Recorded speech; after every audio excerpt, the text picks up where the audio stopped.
Okay, done. So we are discussing about V8 engine, which is provided by Chrome. But before understanding V8 engine, we need to understand what is a browser and how a browser works. Yeah, sure. Okay, so a browser basically has a lot of things which it deals with. The first one is the UI, which we can see, right? It Okay. has tabs which we can open up, input section where we can put down our link and search. Then comes the Okay. network. What is this network? Okay. So all of our It files, handles like the yeah. yes, You go ahead. yeah. So we have this HTML, CSS, and a lot of other files like it can be PNG, any of the files which is Images, required. icons, Yes, other assets, right? yes. All the assets which are required to build a website, all of these will be inside a server. Server can be considered as a hard drive which is available for all. Okay. So inside this, okay, all of your files will be, and now this network has one purpose to do in the browser. It will access these server files. It can be HTML, CSS, or any of these. But Okay. while accessing, does it access as .html, .css? No. It will access it as, it will first do one thing, that is parse. It will parse the files. What is parsing? Okay. We'll discuss about parsing much more. And this is where, Okay. okay, this is where our V8 engine and everything will come in place. Yeah. After that, we have our interpreter, and okay, after the code is after it is passed, okay, it comes to interpreter, and then you have, inside a browser you can have storage,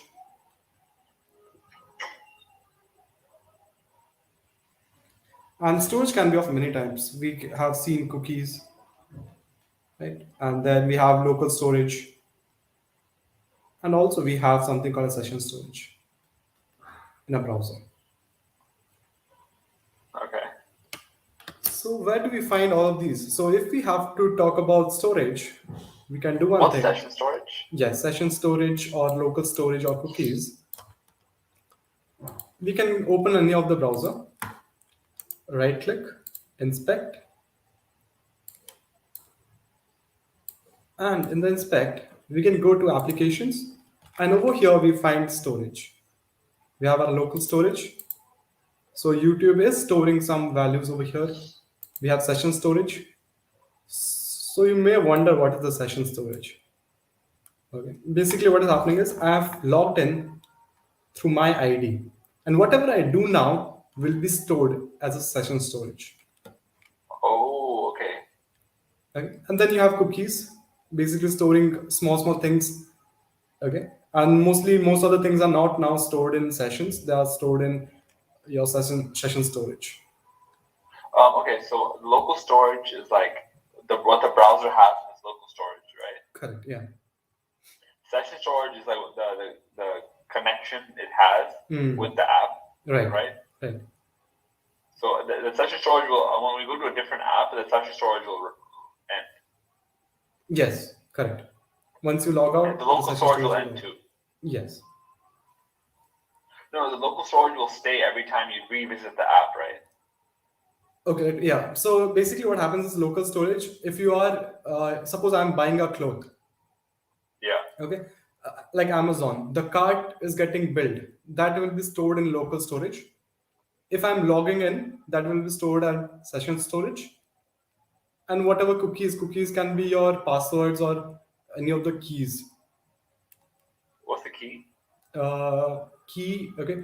We'll discover about JWT, JSON Web Tokens. JavaScript Web Tokens. Yeah, we'll Sure. cover that later. Yeah. Yes. So in that what we'll do is, suppose I have signed in, okay? Yeah. And after signing in only I can see few of the things over here. Like if I just go to YouTube, Yeah. once a person has subscribed or has signed in, he can go and like, dislike, or subscribe. This is only provided to the people who are signed in. Right? Yeah. So that is done by cooking. That validation that a person has signed in and then only he's doing all of this is done by cookies. Or to keep it in a simpler manner, I'm having a hard time thinking of the difference between them. yes, let me tell you. Okay, so once a person logs in, okay, I have logged in, so a session is created for me. Okay. Okay, and now the session, inside the session, if I have to subscribe or to like, okay, suppose a person clicks on subscribe, he has to be validated that he is logged in. Yeah. Or let me tell you the actual how JSON Web Token works, and they also store in cookies, a little advanced version of cookies actually. Whenever a person logs in, a, a token will be created for him. And whenever this user is going to any pages which is only accessible if a person logs in, suppose like this like and subscribe button, a token will be created here, both here, okay, both of these places. And if this person's token is matching with this, then only he can subscribe or like. Oh, okay. So when they log in, they get a token which identifies them as logging into the app, right? Correct. Yes. And then when they subscribe or like the video, that generates a token. Correct. And that then it matches their session token matches their action token, then it'll get validated. Correct. Yes.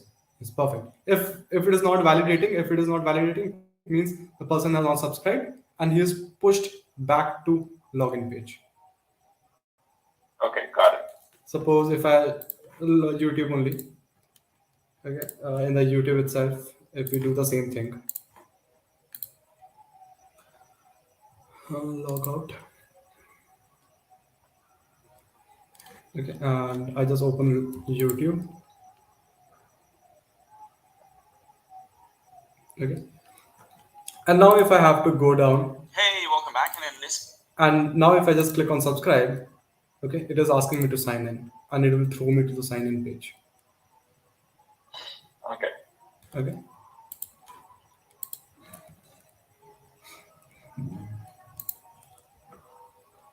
After that, okay, so this is a very small description about what a browser does.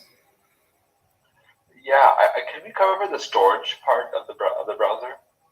Okay, let's do that. Like, I understand session now, and I get session is like whatever activity that happens while you are logging in, right? Yeah. But what is local storage? Like, is that like what you said local storage? Okay. Let me show you an example. Actually, I'm building a project. Let me show in that. Oh, cool. Okay. So this is a website what every user can watch. Okay. It is I have not logged in, not registered, nothing yet. So this is a very small piece of app. Okay. Over here, once I log in, once I click on the sign in button, I see a few of the things changing up. Over here, I can see log out, and over here, I can see my orders also. So what is happening? A session has been created for me. Yes. As soon as I log in, a session has been created over here. And the best thing about the session is the session and cookies, okay? These both can be stored for a finite time. It can be stored? Yeah, it can be stored for a finite time. As in, I have made my website such that it is storing because it is in the development for 1 minute, okay? So after 1 minute, if I come back and if I refresh, it will go all the way. Okay, it will say login again. Okay, so basically you can make it infinite if you just give it 1,000 years. That is not a problem. Okay, and this local storage is basically okay. It is stored in your desktop only, in your system only. Okay. Let me give you a very good example. Over here in this website, Okay. When I'm clicking login in, it is storing. Suppose these okay, these are the email ID and password. Where are these stored? By the database. Which database? No, I'm not storing it in a. I mean these text. Okay, they are directly coming up. See, if I just click on this, it is telling me to put pizza@gmail.com. Oh, the cookies. The cookies Yes. in the browser. Correct. It is stored in the Wait, cookies. the cookies. Yeah, the browser created cookies under this website, right? Yes. See over here, 2 cookies in use. Name, content. Okay. Okay. In the cookie, connect SSID is there, and the session storage, localhost. Basically, I'm creating a session, and I'm not storing it in cookies or local storage. I'm storing it in my MongoDB. Okay. Let me explain in a much better way actually. Storage, which will be. Let me. Okay, you have understood all of this, right? How browser and what are the things in browser. Oh yeah, I understand like what it consists of. Okay, and we'll be discussing about this and this little more. But for now, let me do one thing. Let me just remove everything up. Yeah, I just don't know the difference between local and sorry, I don't know the difference between local storage and cookies. Okay. Actually, let me do one thing. Let me just quickly give it a search. Okay. Local versus cookie. So cookies and locals have serve different purpose. Cookies are mainly for reading server side, whereas local storage can be read by client side. Okay. So that's why you store your password and your email ID in cookie, which can be read by your server side, and local storage can be read by your client side. Okay. Basically, this will be there in your system. Oh, so until a cookies certain like so the server side like first connects like when you authenticates you, it checks your the cookies in your website. Yes, yes, And then for local storage, it's like the storage in your browser in your machine. yes. Okay, yeah, we can move on now. I understand. Okay. Or we have a very good image also of the okay, very bad.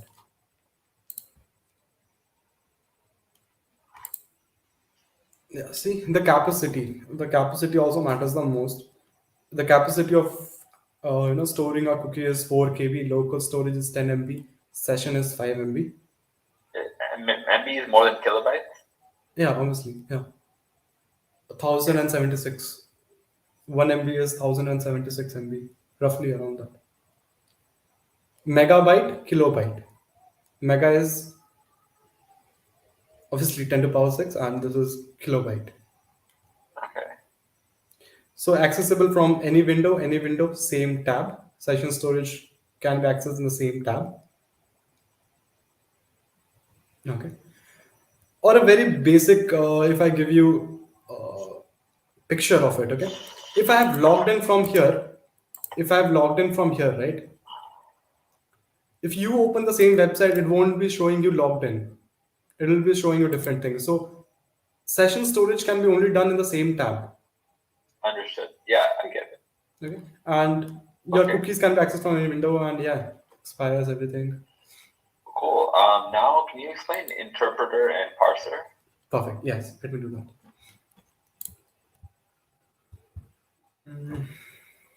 Okay. Let me just create another file.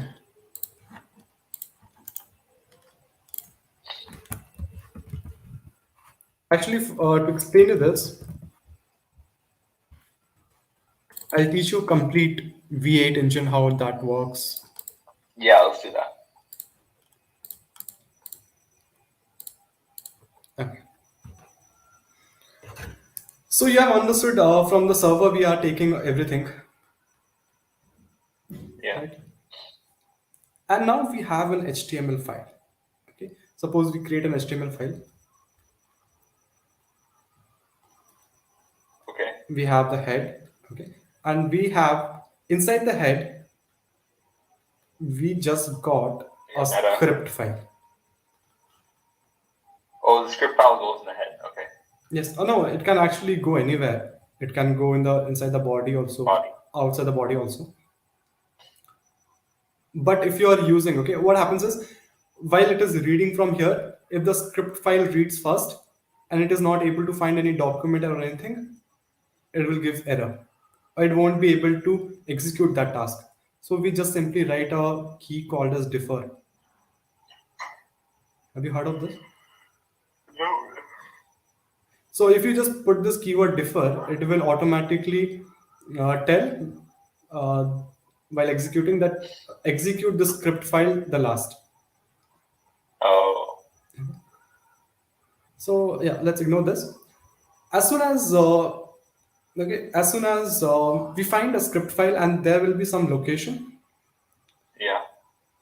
So from the browser, the network does the thing. The network goes to that particular file and brings that script file over here and start executing. Okay. And when it is executing, it is not executing as HTML head or anything. It is first parsing it. Yeah, it turns that into tokens, right? Yes. When I talk about parse, okay, parse does two things actually. The first thing is token. Now you will tell me what is token. And then we have also another thing called as syntax parser. Token, suppose I write just a small line, const name equals to second. So tokens will basically make this one token, this another token, this another token, and this another token. Okay. And what is this syntax parser? So the syntax parser, okay, is basically syntax means rules. Okay, so it is checking the rules if everything is correct or not, if there is any problem, error. Okay, but there is very much interesting thing what syntax parser does. It does something called as AST dot tree or AST tree. Okay, so So the parser, Yeah. sorry, the parser, it turns into tokens, and part of the parser is called a syntax parser. yes, basically a parser does two things. When it is suppose it is copying, suppose it is fetching the code from one place to another. All of this is nothing but code, right? So it is fetching the Yeah. code from one place to the engine Yes. or the browser. Right? It is doing two tasks. It is first converting everything into token, and the next thing is it is checking whether everything is correct or not. Okay. Okay, and to Okay, understood. yeah, and to check all of that, it uses something called as AST. I'll show you what is AST, and obviously you would have got to know if I make any error. Suppose I just write const second. This is an error, right? I've not defined anything. There should be an error. So how does it read error? Yes. It doesn't read error like, okay, const, there's nothing, so put out an error.